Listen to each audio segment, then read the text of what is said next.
Daniel Harari, bonsoir. Vous êtes le lauréat du prix du développement international pour le prix de l'entrepreneur de l'année 2014. Vous dirigez la société Lectra, spécialisée dans les solutions technologiques intégrées. Et aujourd'hui, Lectra travaille dans combien de pays? Plus de 100 pays, avec 32 filiales dans le monde. Et comment vous avez fait pour en arriver là? Je n'ai pas fait grand-chose puisque j'ai repris la direction de l'entreprise il y a 25 ans. Elle était quasiment en faillite, mais elle faisait déjà 80% à l'international. Donc on a toujours vécu dans un environnement d'une entreprise transnationale où, avec plus de 50 nationalités, des mélanges de cultures, vraiment une compréhension du monde qui passe par le regard des autres. Quelle a été votre stratégie pour redresser la barre? D'abord beaucoup travailler.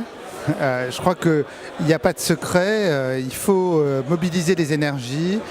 Une stratégie peut-être qui a été une stratégie gagnante, qui a consisté à tenir compte des forces de Lectra, qui étaient à l'époque présentes dans la mode, avec une partie de la création des produits, une partie de la fabrication, et dire voilà, on va être présent dans le monde entier, sur l'ensemble des marchés qui utilisent du textile et du cuir. On a développé notre présence dans l'automobile, dans l'ameublement, et puis ensuite couvrir l'ensemble de cycle du produit, depuis le premier coup de crayon jusqu'à la mise en magasin.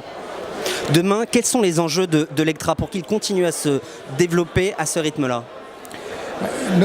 On a beaucoup réfléchi lors de la crise de 2008-2009 pour arriver à la conclusion que notre vraie valeur pour nos clients, ce qu'on peut leur apporter, c'est le savoir-faire qu'on a acquis dans le monde entier auprès de 23 000 entreprises qui ont des process différents. Et donc, ce qu'on veut développer, c'est une offre de services à très forte valeur ajoutée qui, combinée à du matériel et du logiciel, présente une valeur unique sur le marché. Aujourd'hui, on a un positionnement premium. On est présent essentiellement dans le haut du marché, mais à ce niveau-là, on n'a pas de concurrence. On veut consolider notre position.